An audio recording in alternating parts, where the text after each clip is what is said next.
Hello friends, আজকে আমি তোমাদের সঙ্গে আবার একটা নতুন রেসিপি শেয়ার করতে চলে এলাম।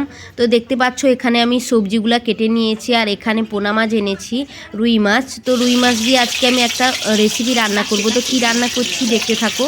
তো দেখতে পাচ্ছ মাছের মাথাগুলো ভালো করে ভেজে নিচ্ছি। তো মাছের মাথাগুলো ভাজা হয়ে গেছে, একে একে এবার মাছগুলো সব ভেজে নিব।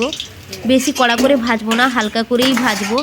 তো এই তেলেই সমস্ত মাছগুলো আবার ভেজে নিব। দেখতে পাচ্ছ মাছগুলো দিয়ে দিয়েছি, একে একে সমস্ত মাছগুলো দিয়ে দিব ভাজার জন্য। তো বললাম বেশিক্ষণ ভাজবো না, হালকা করেই ভাজবো, কারণ বেশি করে ভাজলে রেসিপিটা ভালো লাগবে না মাছটা খেতে।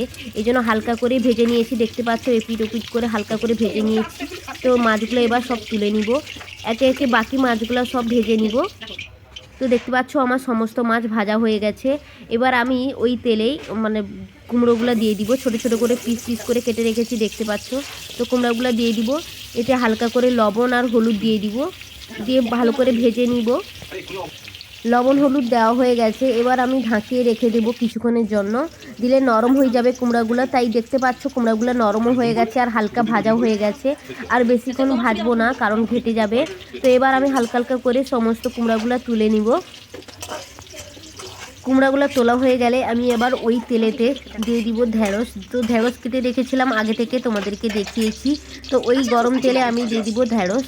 তো ঢেঁড়সগুলো দিয়ে আবার সেই রকমই লবণ হলুদ দিয়ে কিছুক্ষণের জন্য ঢাকিয়ে রেখে দিব, যতক্ষণ না ঢেঁড়সগুলো হালকা নরম হয়ে যাচ্ছে। তো সেরকমই ঢাকিয়ে রেখে দিয়ে হালকা ভেজে তুলে নিব ঢেঁড়সগুলোকে।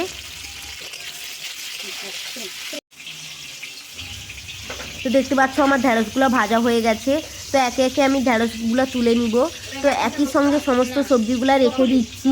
তো ঢেঁড়সগুলো তোলা হয়ে গেলে আমি ওই তেলেতে সমস্ত কিছু মশলাগুলো দিয়ে দিব। তেলটা গরম হতে থাক, আর কি কি মশলা লাগবে চলো তোমাদেরকে দেখিয়ে দিই। তো দেখো এখানে কাঁচা আম কেটে নিয়েছি, হাফ ফালি নিয়েছি, আর নিয়েছি শুকনো লঙ্কা, পাঁচফোড়ন আর সর্ষে বাটা। সরষার শুকনো লঙ্কা দুটো বেটে দিয়েছি। তো এতে দিয়ে দিলাম শুকনো লঙ্কা আর পাঁচফোড়ন দিয়ে দিলাম। শুকনো লঙ্কা আর পাঁচফোড়নটা হালকা ভাজা হয়ে যেতে তখন দিয়ে দিলাম আমটাকে হালকা ভেজে নিব। আমটা নরম হয়ে যাওয়ার জন্য দিয়ে দিলাম অল্প লবণ দিয়ে দিলে তাড়াতাড়ি আমটা নরম হয়ে যাবে। আমটা নরম হয়ে গেছে, এবার আমি দিয়ে দিব সর্ষে বাটাটা। সর্ষে লঙ্কাতে বেটে রেখেছিলাম সেটা দিয়ে দিচ্ছি। তো সেটাতে আমি দিয়ে দিব বাটি ধোয়া জলটা দিয়ে দিয়েছি, পরিমাণ মতো জলও দিয়ে দিয়েছি। এবার তাতে দিয়ে দিলাম অল্প হলুদ। তো দেখতে পাচ্ছ জলটা ফুটে গেছে আর আমটাও নরম হয়ে গেছে।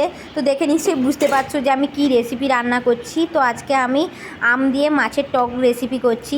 তো এতে আমি এবার সমস্ত সবজিগুলো দিয়ে দিব। দেখতে পাচ্ছ কুমড়া আর ঢেঁড়সটা যে ভেজে রেখেছিলাম সেগুলোও দিয়ে দিলাম। একে একে সমস্ত সবজিগুলো দিয়ে দিব।